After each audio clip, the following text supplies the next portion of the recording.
इस बड़े शहर के एक छोटे से कोने में मोहन का परिवार रहता है। मोहन सुबह 4 बजे उठता है ताकि लोगों को गर्मा गर्म और स्वादिष्ट छोले भटूरे खिला सके। गरीबी ने उसके पैर भले ही जकड़ रखे हो, लेकिन उसकी ईमानदारी के हौसले आसमान छूते हैं। कविता, आज छोलों का मसाला बहुत बढ़िया तैयार हुआ है। खुशबू दूर दूर तक जा रही है।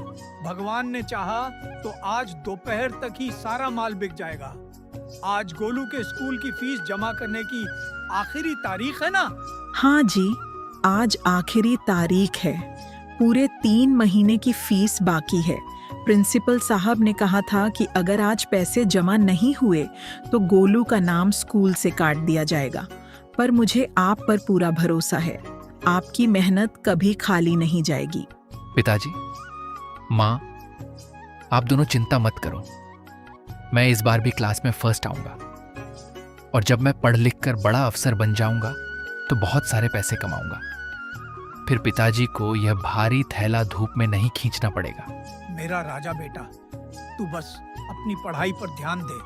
जब तक तेरे बाप के हाथों में दम है, तुझे पैसों की कमी की वजह से रुकना नहीं पड़ेगा। तेरे हिस्से की धूप तेरा बाप अकेले झेल लेगा। मोहन अपने ठेले को खींचते हुए गोलू के स्कूल की बड़ी सी इमारत के गेट पर पहुंचता है। मोहन के पास पैसे कम हैं। वो झिझकते हुए प्रिंसिपल के कैबिन में जाता है। मेहनत की कमाई में बरकत तो होती है, लेकिन कभी कभी वो वक्त पर पूरी नहीं पड़ती। मोहन के पास कुल 500 रुपए ही जमा हो पाए थे, जबकि स्कूल की फीस 1500 रुपए थी। मोहन आज अपनी लाचारी लेकर स्कूल के बड़े साहब के सामने खड़ा था। देखो मोहन, गोलू पढ़ाई में बहुत अच्छा है, इसलिए हमने 3 महीने का वक्त दिया।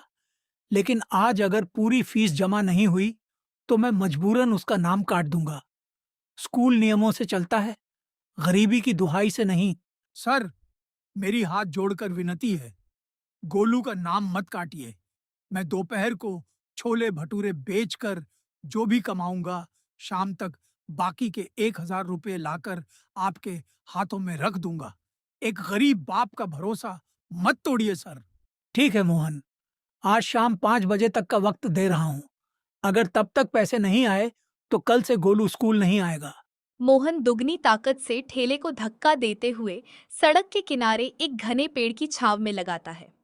ठेले पर एक छोटा सा बोर्ड लगा है, मोहन के स्वादिष्ट छोले भटूरे। मोहन जोर जोर से आवाज लगाने लगता है। कुछ लोग खाने आते हैं। मोहन फुर्ती से सबको परोस देता है, लेकिन मोहन के दिल में एक अजीब सी घबराहट थी। घड़ी की सुइयां लगातार बढ़ रही थी। उसे दोपहर के 5 बजे तक 1000 रुपये कमाने थे। वह हर ग्राहक को भगवान का रूप मानकर पूरी शिद्दत से सेवा कर रहा था। वाह मोहन भाई, क्या स्वाद है! तुम्हारे इन छोलों का मसाला और फूले हुए भटूरे खाकर मजा आ गया।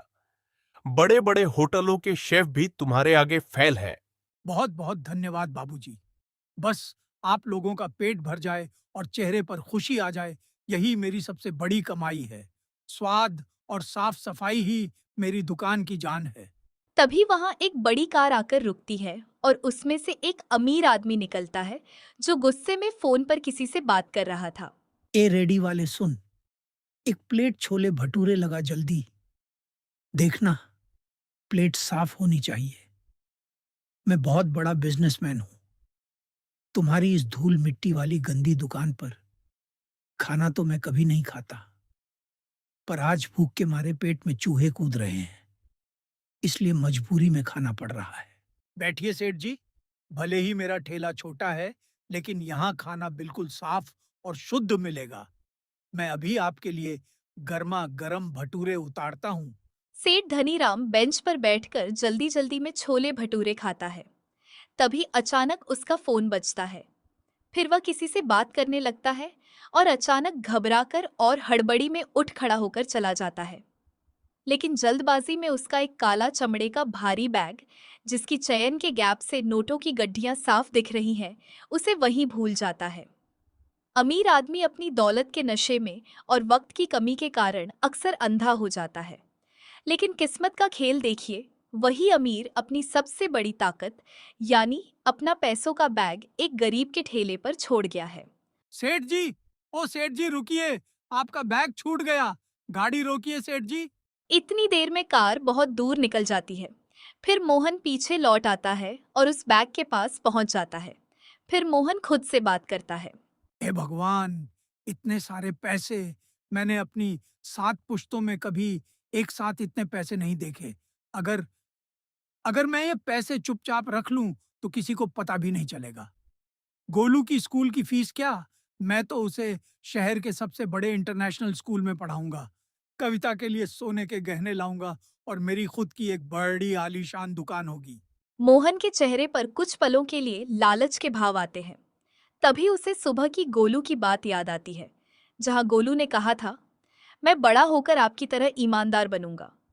तभी कविता की बात गूंजती है, आपकी मेहनत कभी बेकार नहीं जाएगी। नहीं, धिक्कार है मुझ पर। मैं लालच में अंधा हो गया था। बेईमानी का पैसा कभी किसी को सुखी नहीं रखता। अगर आज मैंने ये चोरी की तो मैं अपने बेटे से आंखें कैसे मिलाऊंगा। मेहनत की सूखी रोटी इस पाप के हलवे से 1000 गुना बेहतर है। मैं ये पैसा अभी पुलिस के हवाले कर दूंगा। शाम ढल चुकी है। आसमान में लाली छाई है।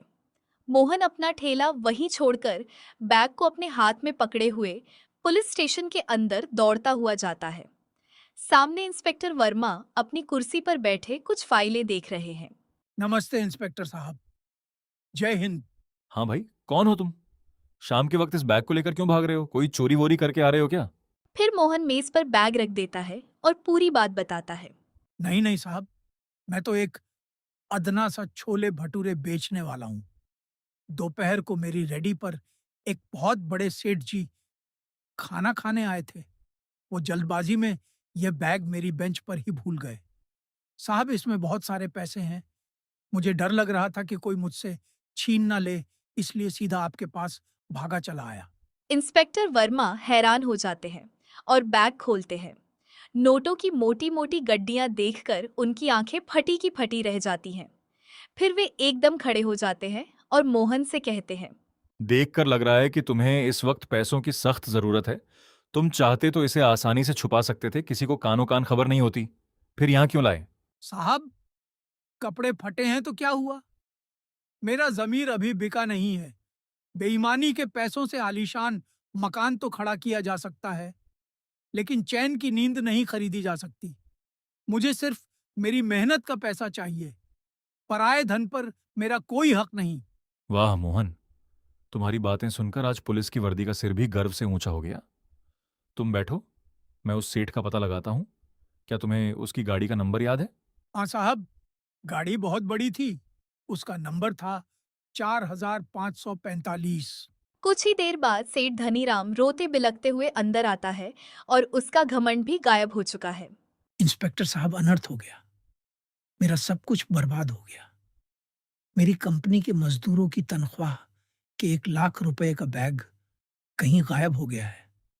अगर वह पैसे नहीं मिले तो सैकड़ों गरीब परिवारों के घर का चूल्हा बंद हो जाएगा और मेरी कंपनी बंद हो जाएगी। प्लीज मेरी मदद कीजिए।